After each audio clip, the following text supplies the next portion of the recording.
Welcome everyone to SFAA on Topic. My name is Maria Teresa Barbist. I'm the president of SF Artists Alumni, and I'm really excited to be welcoming Jeff Gunderson today. Jeff, who does not need an introduction, but is our wonderful librarian and archivist at the Anne Bremer Memorial Library at the San Francisco Art Institute. And we asked Jeff to talk a little bit to us about SFAI's legacy, which could be probably a whole Netflix TV show of several seasons, but today we're going to make it about 15-20 minutes of the highlights, Jeff's highlights, and then we're going to also have time for questions, so you can put your questions in the chat. And thank you so much, Jeff, and thanks for everyone who's joining us today, and I'm going to hand it over to you. Hello, everybody. God, I don't know if this can be 20 minutes, but I'll try my best. It'll go fast. I think I made this too personal, so it's going to be like I'm laying myself out on the couch, and you're going to see I'm going to reveal like my own little personal experience in some respects to falling into this place, this library. I hope everybody can see this image. This very first image, which is of the library. Everybody takes these pictures of the library going the other direction for the murals in the fireplace, but this was a student image. A student took this who was working in PR, and Town and Country magazine grabbed a hold of it, and they saw it, and they anointed us as one of the 15 most beautiful American college libraries, which I really laughed at. And I thought, God, we really lucked into that, because there are lots of beautiful university libraries out there. But then when you think about it, the library here is this marvelous place. If I can move to the next slide. Whoops, there we go. It seemed like I just barely missed out on some really marvelous things that happened in the school here in the late 70s, because I didn't arrive until in February 1981. So it seemed like I had arrived too late when I would hear people tell stories.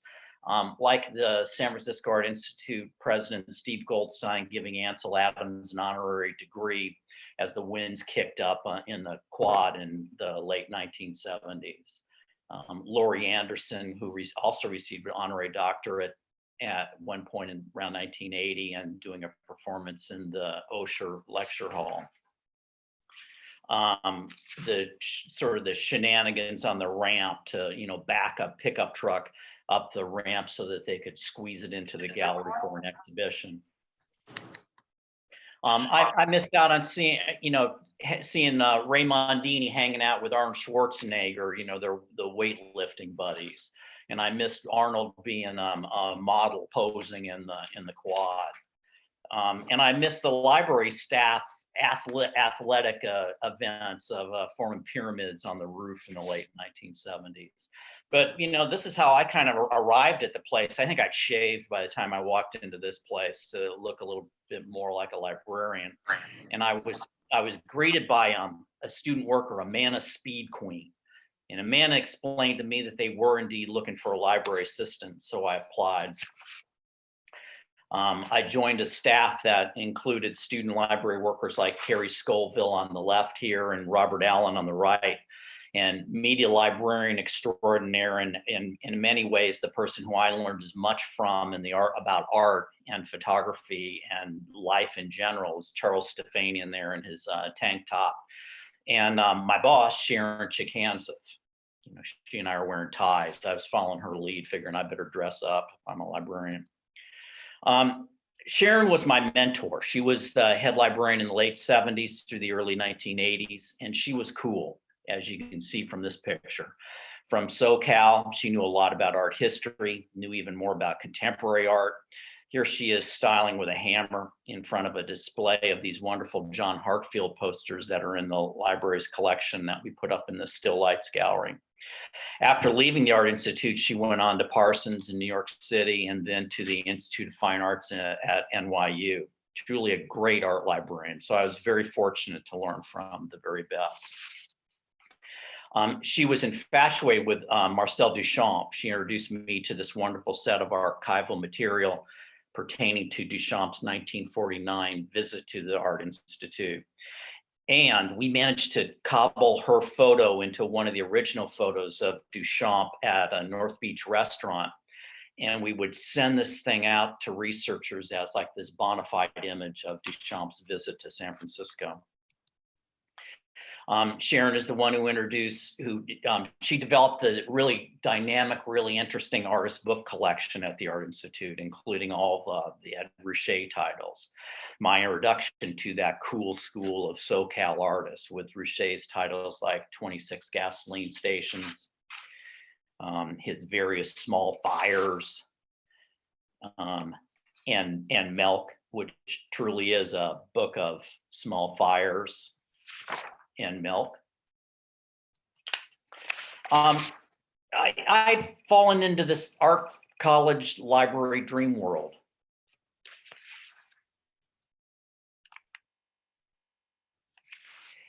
And I got to cross paths with characters like painting faculty member Sam Chakalian in his vintage Cadillac, faculty like Fred Martin, Mondini, and the wonderful Richard Fiscus,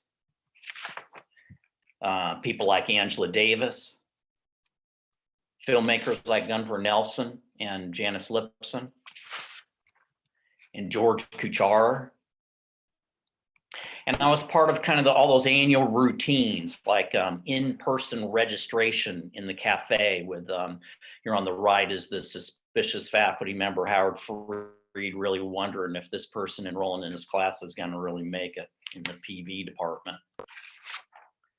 I got to know Carlos Villa, who would emote about how the library was his palette. He would bring his collage students up to the library and explain the whole world is collage, to use it all and start in the library. Sometimes his class would show up unannounced and set up a model for a drawing session. It sure was a different existence than my previous life as librarian at the Indiana Historical Society in Indianapolis. Class visits were constant, classes coming in for photo shoots, and film shoots where everyone participated. And I got typecast one time as a tweed wearing librarian, carrying around a big book from the collection. Students would take over the library for fashion shows. And there are photo shoots for album covers, this one for the duo Matmos, glued up against the photo book collection.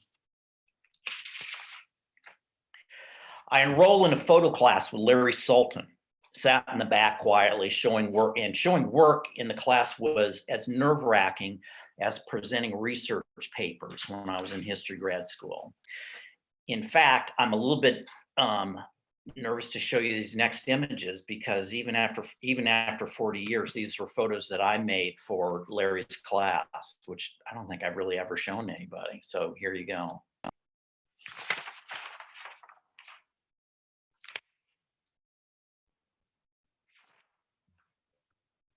I also took classes from Jack Fulton, Connie Hatch, and A.D. Coleman, a great set of people to introduce me to art photography, spurred on also by my longtime co-worker, Charles Stefanian, in the library. So I got sort of an inkling of what it was like to be a student, like Amanda Speed Queen here, you know, who has writes underneath her picture, hardcore, 1981. She would do this elegant work that would show up in the courtyard. Student worker Zylord Jane, who did this piece that still exists in the library titled The Tea Cell. And I got to cross paths with students like Lance Accord, Peter Powell, photographer Catherine Opie, who actually worked some in the library, Laura Poitras, who also worked some in the library, PV student Alfonso Murray, Christopher Coppola, who as a faculty member still comes into the library. Here he is researching his mentor, George Kuchar, using every different kind of library material. He has an online thing going there. He's reading a book. He has a DVD set of Kuchar. There's a videotape. There's some prints, some other print journal thing, and he has a 16mm film. This is obviously a setup though, but he was eager for it. It was a blast to witness the first decade of the performance video department with artists like Dale Hoyt in his youth. and be part of an SFAI world that included a school store and Pete's Cafe and Pete, and to fall in with SFAI staff, many of whom were alumni. Here you see Annie Reiniger front and center. And the range of characters on the staff, like Al Lewis, who ran the mailroom, and he also ran the security at the school. Smoked cigarettes in his office there in the mailroom and would require you to turn in your used pencil before you would receive a new one. And you kind of always knew who Al was with that belt buckle. And to bump into students like Jerome here on the left with artist Bruce Connor.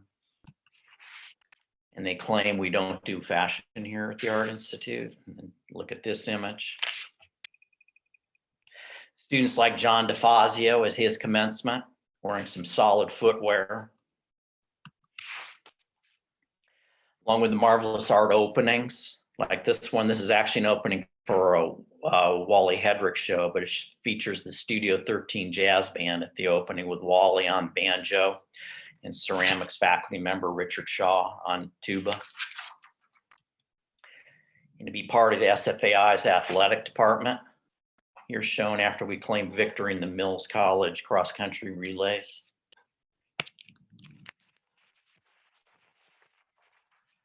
And to be included in those celebrations like the MFA shows that in the 80s were first held at Fort Mason. That's Mark Alice Durant in the middle, right at center court. And of course, all the SFAI political drama is evidenced here by a picture of Mark Van Proyen, also known as the irritant that produces the pearl. And there was real drama, like the 1989 Loma Prieta earthquake, which, in the city, all the San Francisco libraries suffered. The shelves were twisted, they all collapsed, except the Art Institute's library. Nothing happened. One book fell, and it was precariously propped up on top of it was being displayed on top of the card catalog. And it was this title, Magicians de la Terre.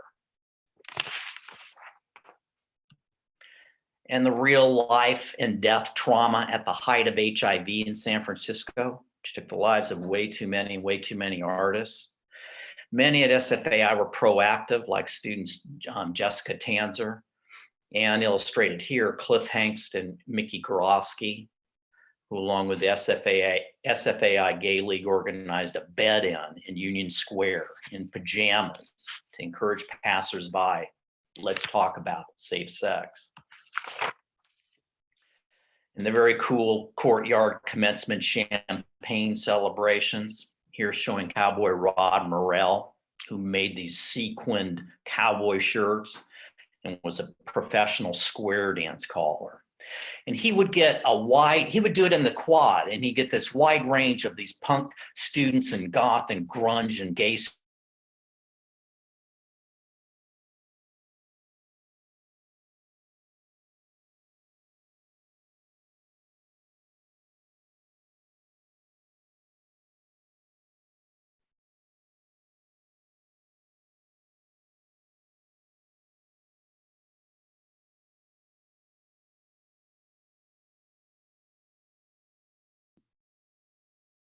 guys.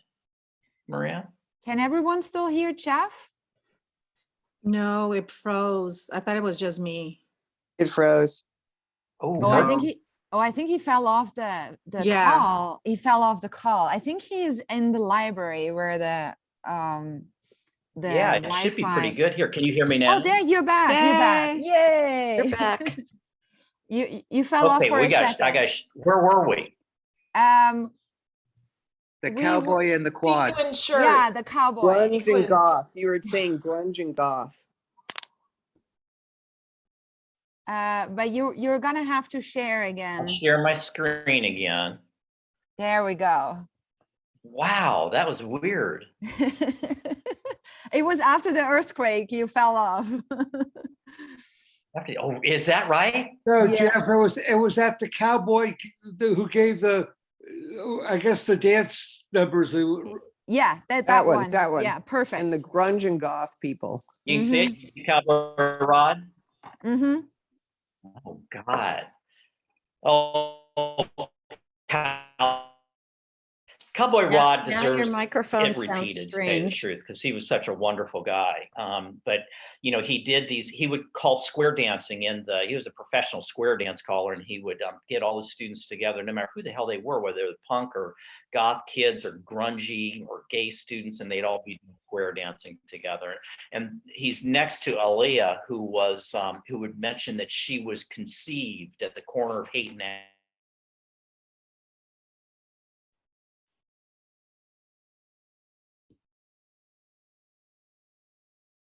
Oh no, Jeff, you're zooming out again. This slide is jinxed. No sound. Let me try to maybe turn his video off, right? I think it could help if everyone who's not presenting too could turn off their video. Okay, let's turn off the video. Went back, but I wonder what it is. I think it's the sequins, I'm pretty sure. Okay, so we did we turned off your video, Jeff, but you can share your slide again. And I think maybe if your video is off, it goes a little smoother. There you go. You know, they were monkeying with the Wi-Fi up here for doing a presentation in the courtyard on Friday, so maybe it just got a little wet, a little wonky. Yeah, but you're good now. Okay. Courtyard reception that shows a couple library workers, Amanda Speed Queen again, and Sharon Chikanza, and the great Richard Berger with a T-shirt which he was proud to wear, and it says it all in many respects. A gaggle of students from about 1989. It's kind of timeless in a way, you know, and the cool sunglasses, of course, but you know, there are a lot of recognizable people in here. I'll be happy to tell you all about, but boy, Reverend Marco's in there, and Every Kwong, and it's a ton of really cool students from there. It could be 1939 though, or it could be 2039. You know, I got to cross paths with people like Richard Shaw. Here he is, you know, like after he would give himself a haircut and then let it all grow out, and his beard, and he made it into this great flip book, which was, you know, he had this artist, it's the only artist book he ever made, but it's absolutely brilliant.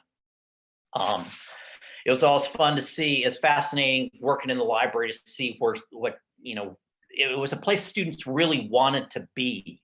And, you know, and they had opinions, as you can tell from what somebody did to the cover of this book. And, you know, they had opinions about poetry.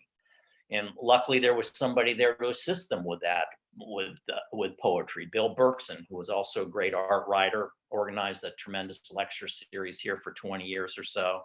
And here he is in front of Jay DeFeo's The Rose, which lived in the Macmillan Conference Room. It was the summer of around 1995 or 96, maybe, when the Whitney Museum decided to take The Rose to New York City. And here they are doing some preliminary restoration of it in the conference room. I've been here to witness 2 roof replacements. This is one around 1999 or so, and this is the more recent one. Luckily, they went back to the original palette. I've been fortunate to have crossed paths with, you know, great library co-workers. I'll just mention a couple of them, like Will Rogan, who worked in the library as a student for 3 or 4 years, and then as a staff member, where he and I shared an office for about 5 years. And he taught me a lot, and about the art world, about the contemporary art. And he always managed to do things in his art life that reflects his longtime immersion in libraries, like the Think Quarterly that he put together. People like fellow library staff workers, catalog librarian Linda Perez on the right, and Corey Burnett. Corey had worked doing disguises for the CIA before coming to the Art Institute. And my longtime librarian friend, Jim Van Buskirk. Here we are tag teaming to get up a gigantic poster honoring Joseph Beuys that we had in the collection. and to be able to get to know alumni who were here maybe way before me, but got to know them afterwards, like the noted sociologist who had studied photography here, Howie Becker, who we had come back and lecture on 420 because he was also an expert on jazz and marijuana in America. And people like Jacques Schneer, who studied sculpture at the school in the 1920s. And he did that beautiful dedication gold leaf relief titled The Soil, which is above the library's fireplace. And people like the school's neighbor, Ed Hardy, who came to the Art Institute as a student, as a printmaker, studied with Joan Brown and Gordon Cook, and ditched a graduate fellowship that he had received at Yale because he wanted to start a tattoo shop. This image of him, I should probably explain, it was his senior piece he did in school called Future Plans, because at the time I think he had maybe 1 or 2 tattoos, but a terrific printmaker. He roamed into the library in 1982 when I first met him, about the time I first started, and it was right when he started Tattoo Time, and he gave us a copy and introduced himself, and I thought, God, this is different than the Indiana Historical Society. But you know, it was revelatory in many respects. There weren't any solid things printed on tattoos at that time. He realized the need for it, so he started the publications arm of Tattoo City. He had worked in the library in the 1960s when he was a student here under the librarian. The librarian's name was Herbertha Faithorn, which I wish I had such a good librarian name. Also, it's been a blast to meet up with the guest lecturers who would come through here all the time, like Annie Sprinkle, who not only would donate titles of her books to the library, but would personalize them with words of encouragement to the students, and with a big smooch, of course. And this spring semester right now, I mean, this continues to happen. People think, oh, I missed out on something at the Art Institute because I wasn't there. But this is this spring, and we're welcoming back somebody who taught here around 2007 or 8 or so, I think, Hilton Alves, who's teaching an in-person writing class here on campus. And he always used to come up to the library, and he loved being in the place. And so he visited the library last week, and it was terrific to see this guy. Wonderful, wonderful person.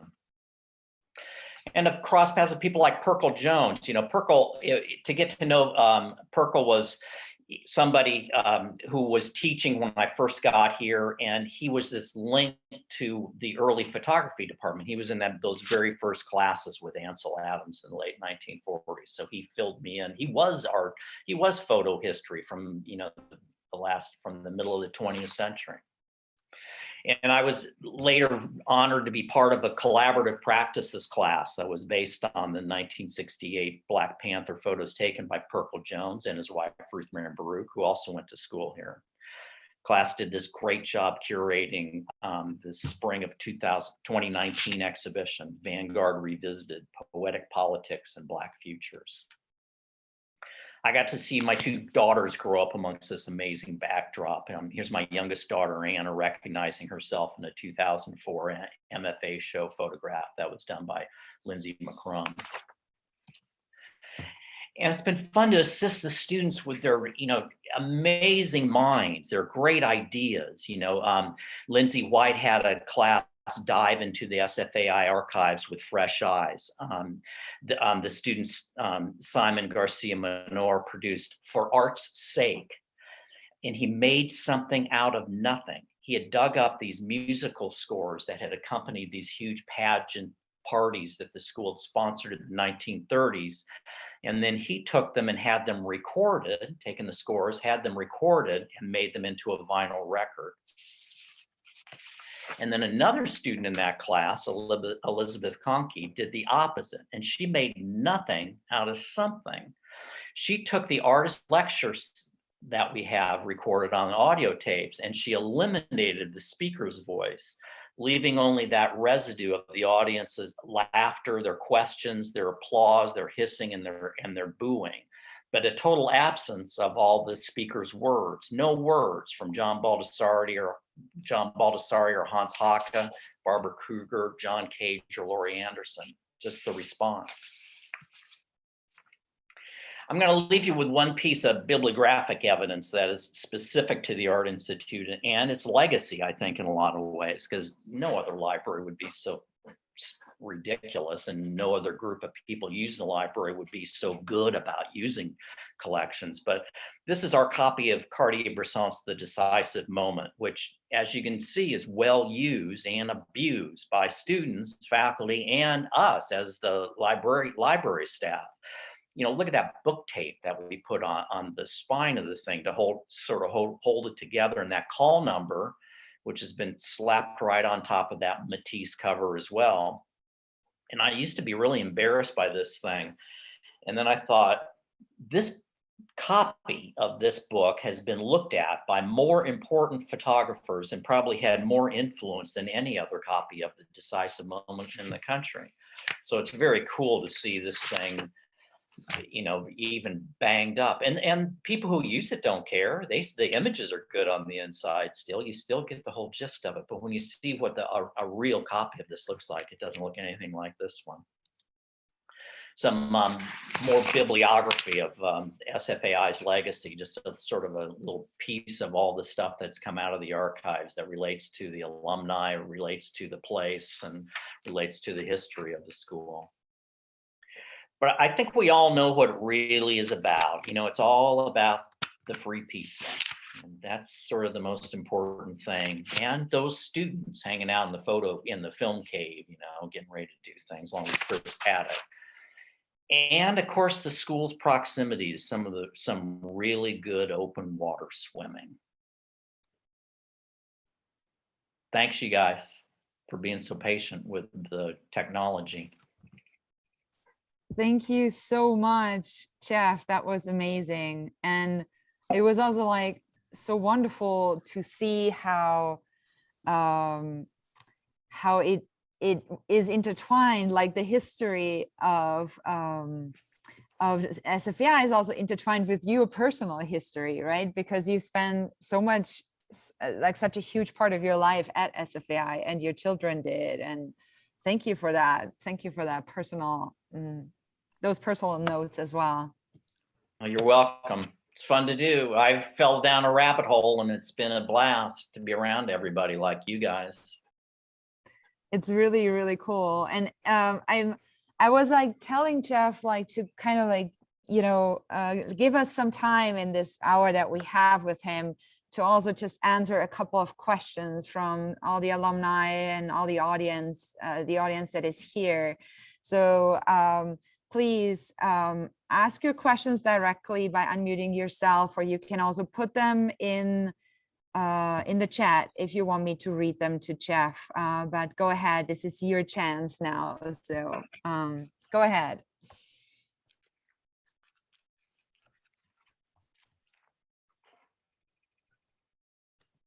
Can you hear me?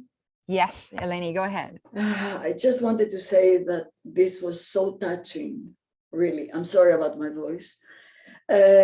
So touching, Jeff. You know, all of my tutors. I saw my tutors and the life at the Art Institute. I was a visitor at the library very, very often. You know, I would climb up there for a quiet or to think.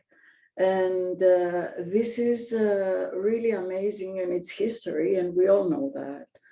And I'm really skeptical with what's going on, and I would really love to hear from you. What do you think about the archives now and about all these? Thank you for keeping all these things, you know. It was really wonderful to see some photos. So what do you think about now, our position? Well, I'm actually, you know, skeptical is probably an okay word for it, as long as it doesn't drift into being cynical about things, because I'm actually pretty optimistic about it in a lot of ways. You know, I think, you know, the place has always been so fragile, and, you know, we've always enjoyed that in some respects. You know, we like sort of being like, well, what the hell, you know, we're going to just burn the bridge behind us. But I don't know if that's really fair to people if the place did, really risk everything shutting down, which I think we really kind of have in the last couple of years. That I'm afraid that we would miss out on future generations of people who wouldn't miss out on it, even though it'll be somewhat different. It may take on a life of its own that may have more influence in the future than it has had in the past. Maybe a bigger conversation with a bigger group of people. A bunch of students from USF came over on Friday along with their faculty, and they were, imagine what they thought when they saw this place. These are art students who are at USF. All of a sudden they realized, my God, this was the art school that I kind of wanted to go to always, with studios. Richard Berger used to say, because he would teach at other places, he would say, well, we'd ask him, what's it like, Richard, to teach other places? He says, well, other places kind of have classrooms and we have studios. And you realize that there's something very true to that. He isn't being mean to those other places necessarily, because they're all trying. But we have a step up on them all, because there's this fertile ground that is right here, and there is that sense of place. And maybe we owe it to those students at USF who might go to a place like that, for them to stumble upon this place in a much more egalitarian way than if I want to go to art school, I'm only going to go to that art school. But it will be different in a lot of ways. So what we need to do is protect our admissions department and protect things that are going to solicit artists who want to come to do art, who want to be artists. They're born artists, damn near. And I know that sounds sort of romantic in some respects, but they aren't people. We can accommodate also people who want to become commercial successful artists in a bigger place that embraces us, but we've got to make sure that those other people also understand that. The faculty were the same way when they wandered through here from USF. You could tell they were so thrilled to see like the metal shop. There was a woman who was a welder who had gone to RISD, and she was just happy as can be to see all that facility that was there. She thought, oh my God, look at this. And she thought, can we do things even bigger? Can you roll this stuff outside? And I said, you know what? I think you probably can. And, she found the big rolling door, and you realize she could do things outside too. So I don't know. It may be sort of resuscitation and bring the place back to life. Thanks so much, Jeff. We have a couple of questions in the chat right now, which is like I know there are a lot of questions, but let's try this one. What advice would you give to artists who want their personal collection and art to be as well preserved as you've done at the library? Best practices for storing books, works on paper, etc. It's a big question. Well, gosh, I don't know. I'm not a conservator, and can't do things with paper. There's, one thing I would be very suspicious of is probably things that are born digital that you really do need to figure out a way to take care of. And I'm not any good at it. Luckily, Becky, my colleague, is much better at it here in the library. We had a visit from a guy named Barclay Ogden, and he's an expert on it. His name fits him perfectly, but he's a genius on library preservation. He worked for UC Berkeley, and he came through and looked through things. And luckily in San Francisco, the climate is about right. It's almost climate controlled on its own. So our 16 millimeter films, for instance, which are very fragile, are actually in pretty good shape considering they're in that tower. The paper is actually in really good shape too that's here, and paper lasts longer than anything. But things on DVD, be really careful with. Things on every new format is worse than the previous one. Audio tapes, reel to reel is better. We have wire recordings from the 40s, and those are better than reel to reel. They're better than cassettes. They're better than videotapes. They're better than DVDs. So be careful where you put things if you want to scan things and put them into the cloud in case the cloud is sitting on the San Andreas Fault, but I assume that there's backup in different places. But be careful and probably have a triage thing going too, where, take care of the things that you think are the most important first and make sure the people that they get handed off to are going to respect them too. Thanks, Jeff. That was a question from Don. And now we have a question from William Messer. Are you still accepting documentation, archival material, in my case, from the late 60s and early 70s? Oh yeah, that period is not documented as well as it should be in this collection, in the archives. And I'm not sure why, but maybe, if we do a drug test on you from back then, we might have a better idea. Or a drug test on me from that time period. Jesus, I never took any pictures from that time period either. And there's some, and the ones that are there are really good. But considering how many students there were here in the late 60s and early 70s, you'd think there'd be more of a paper trail. But we might have to generate some more with some oral history. Maybe we can get Thomas to do some oral history on some people from that period, like he already has, like done already. So.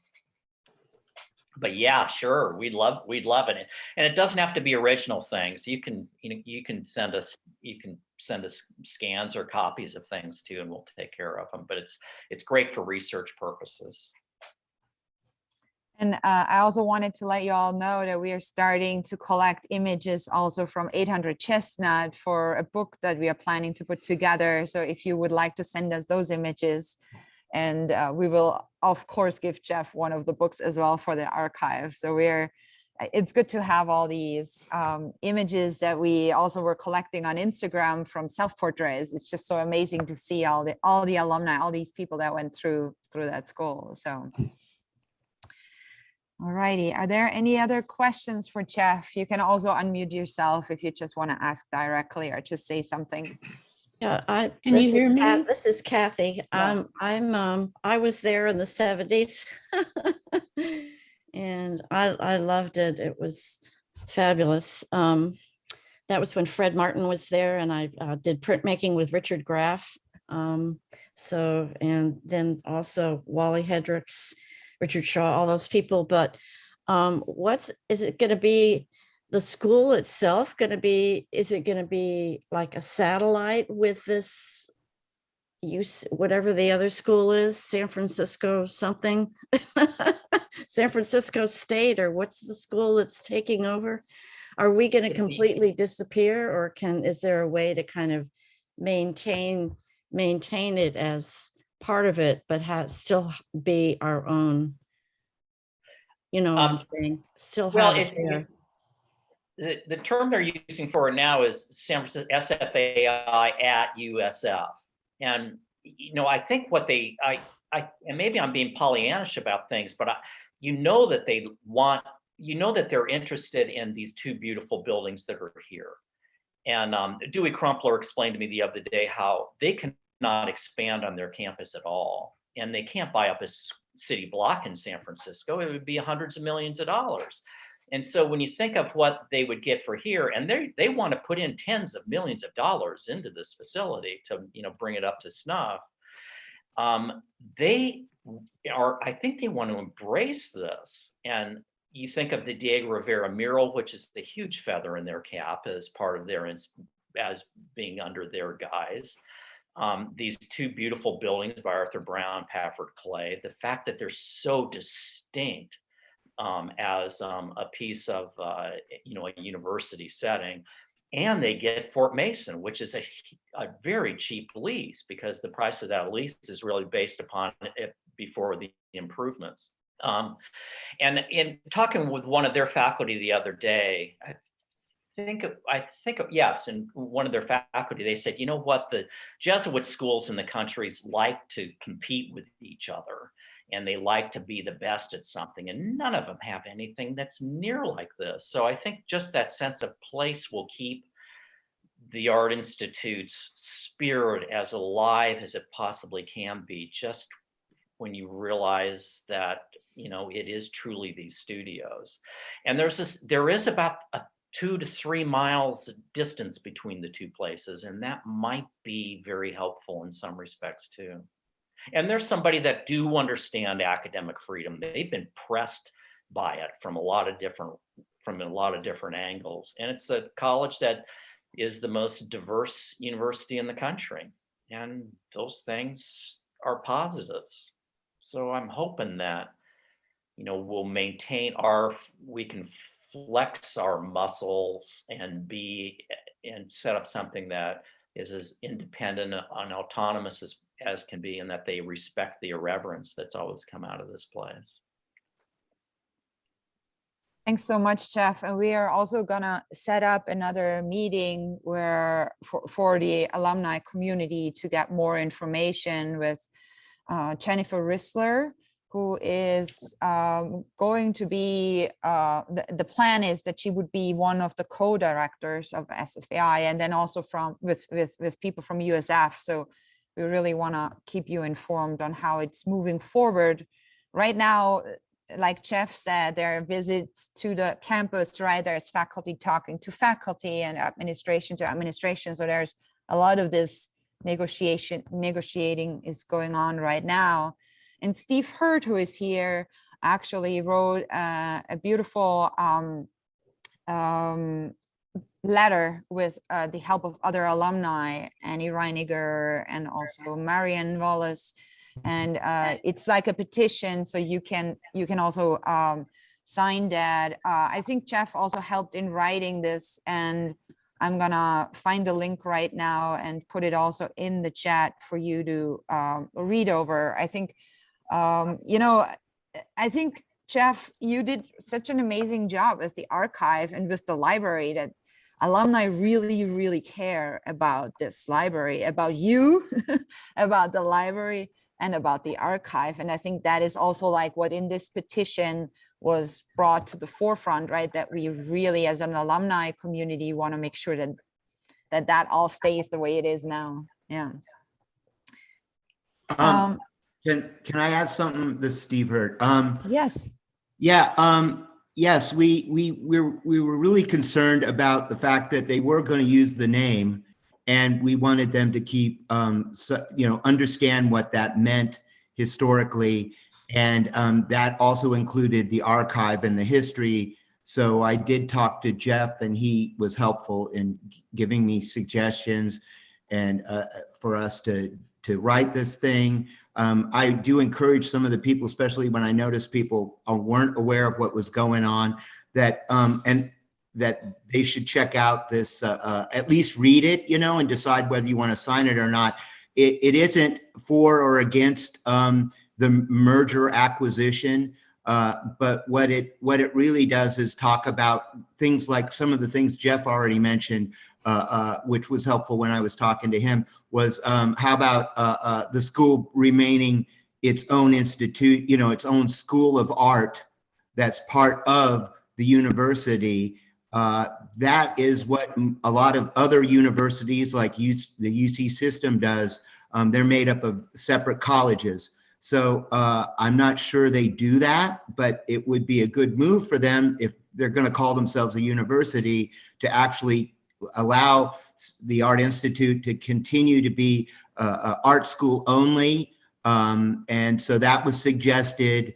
Also, just taking care of the library was a big deal, and honoring the name and trying to maintain that. Now, of course, they're going to do whatever they want to do. And I have also positive feelings that they're going to try and embrace what the school's about. It seems silly for them not to. And also the fact that the school is a historical landmark, the mural's a historical landmark. So the building has protected itself. And lately I've been feeling like the school, the building, and I don't know if Jeff has any ideas about this, being that he's there a lot, that the school actually has its own spirit, that it's going to protect itself. So anyways. Yeah, I agree with that. I think that, and I've never been one to just glamorize architecture like that so much, but it's true. I mean, I really do think these are two iconic structures in a lot of ways. And then you throw in Fort Mason as that sense of place. And, I think the USF is going to embrace all those things and will embrace, the fact that we are so different. I think that's what they want. They know they're not going to get a group of faculty and people from here that are going to be, some sort of right-wing, what's the better, I was going to say evangelicals, but that's not the case. But that's not what happens here in a lot of ways. And, they're a place that really does, as a university, respect faculty governance. And so it's not as if they're privately owned. It's not like the Art Academy. In fact, it's not like somebody coming in here and saying, well, I'll give you money to save you, but there'd be a lot more strings attached from a billionaire probably than there would be in a situation where there truly is faculty governance and respect for academic freedom, which I'm sure they already have. They're pressed all the time with it.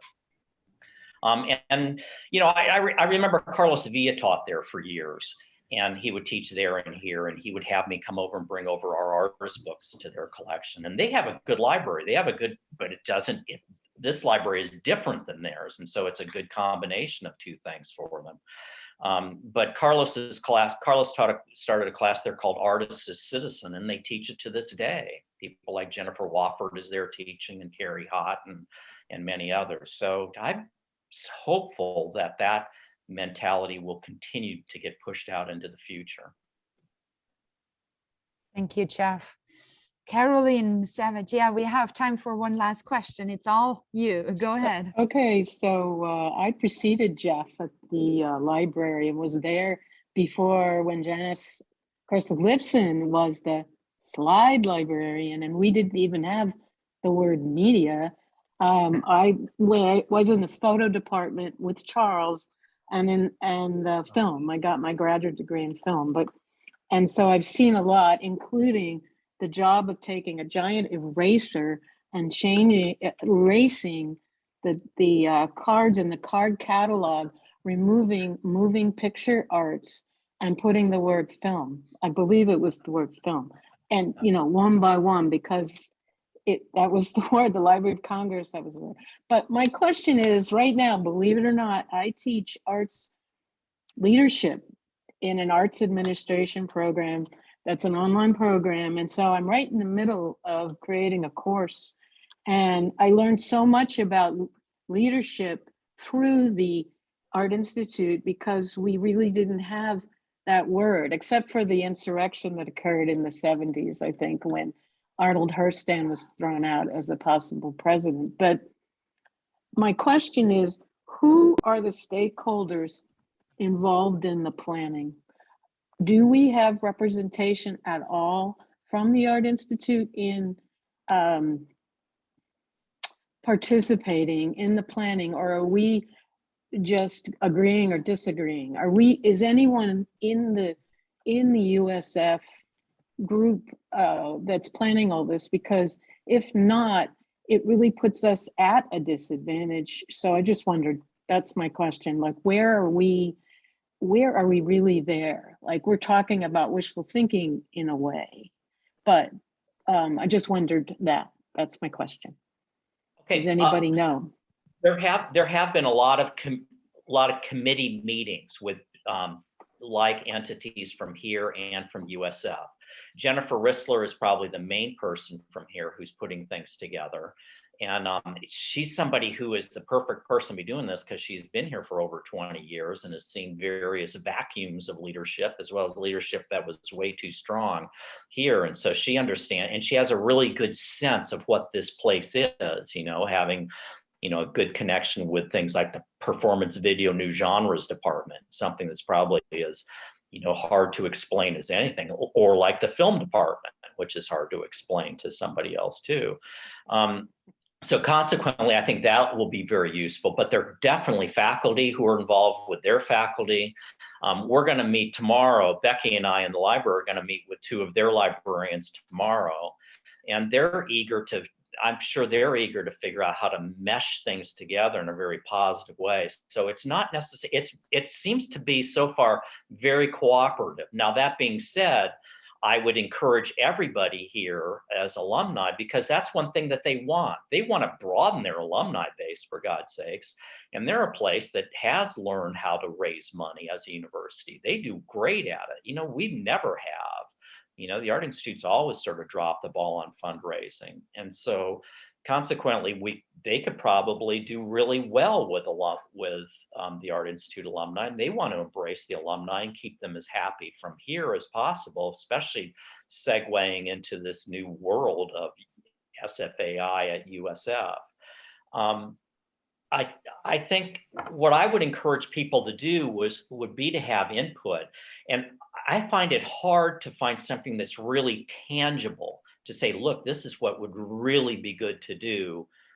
I find things that are illustrative, like there's never been an American flag that's flown over this school ever, which I always appreciate. And I don't know how you keep that from happening, and that's just illustrative of the spirit of the place. You know, how do you really quantify that and something that could be agreed to? But I think one of them that I stumbled upon the other day was thinking about how we really do need to protect those future students out there who would have gone to the San Francisco Art Institute as a standalone, but would still want to go to a place that is the San Francisco Art Institute attached to USF, where they could do studio things, where they wouldn't have to take a whole lot.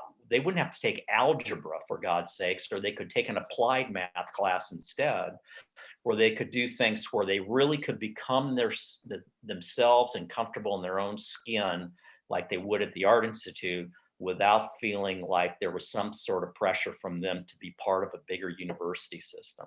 So we need to make sure we are still attracting those students who are in high school art programs who are on the fringe, or community college programs who think, well, I'm not even going to get to San Francisco State because that's not where can make it, but they would thrive here. And so I think that's one element of it, to always have an admissions plan that we would be going after those students all the time. But anything you can think of that's really tangible. Another thing is alumni. So, you know, work that stuff in, as you guys are that group.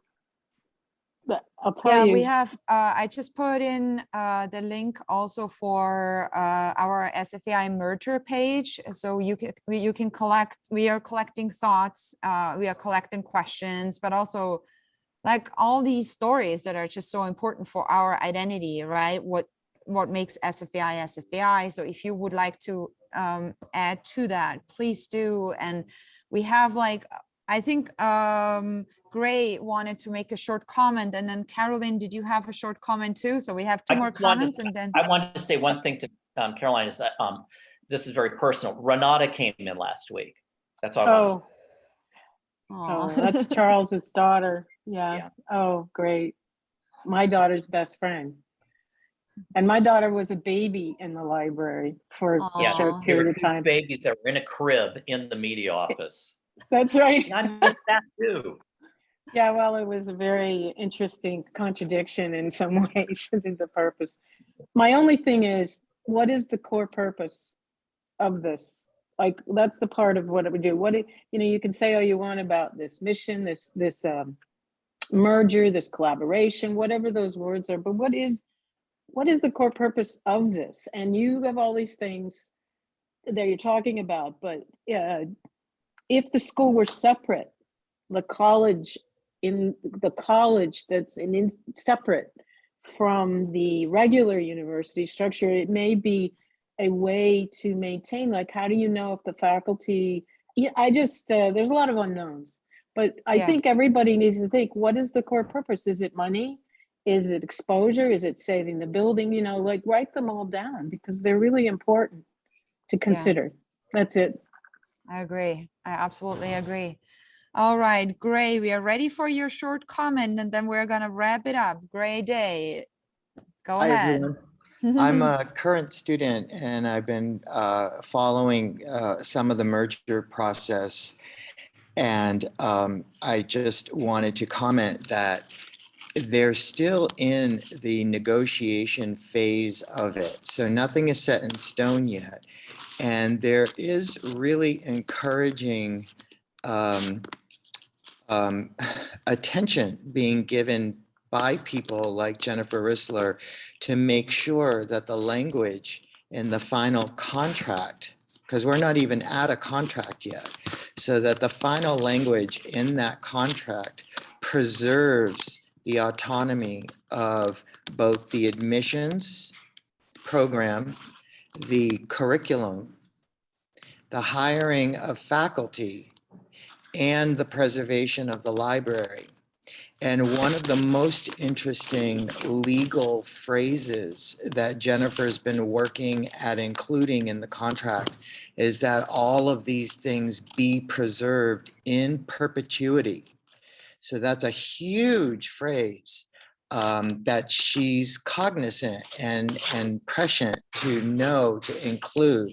So there is a lot of protective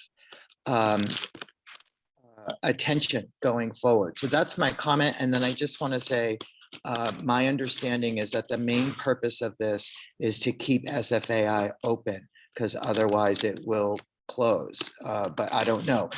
Alumni are very important. Everyone's really important right now. It's the negotiation period. So if you have alumni with clout or money who want to jump into this process, if you actually know these people, please reach out to them and get them involved. And as you mentioned, you have a link to where the alumni can pour over the information and contribute their thoughts. Thank you so much.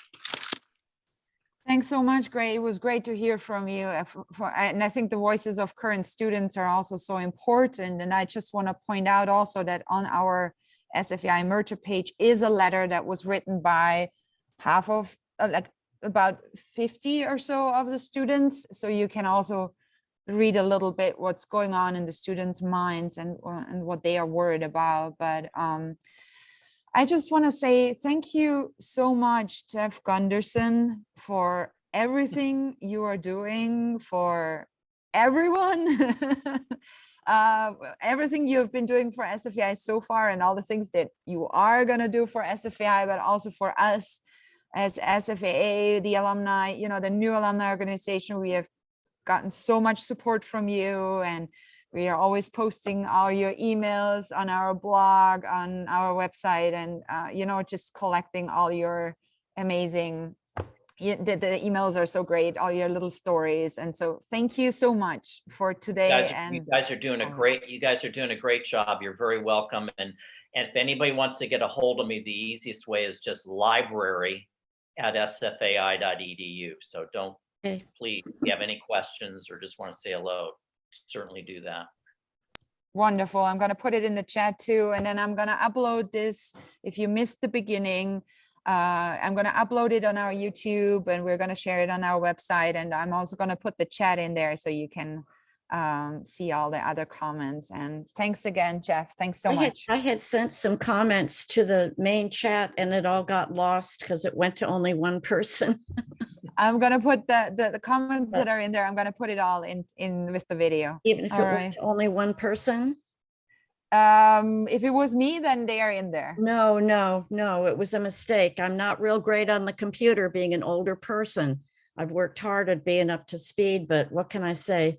So yeah, I'll be real fast because I know everybody wants to leave. I just think it's very important to maintain the identity of the school and have it a separate college and have it be fine art focused and maintain the spirit of it, because that's what it's, you know, the architecture lends itself to a community for art, and having the different areas where you can do photography or printmaking, and people having their own, the graduate students having their own studios.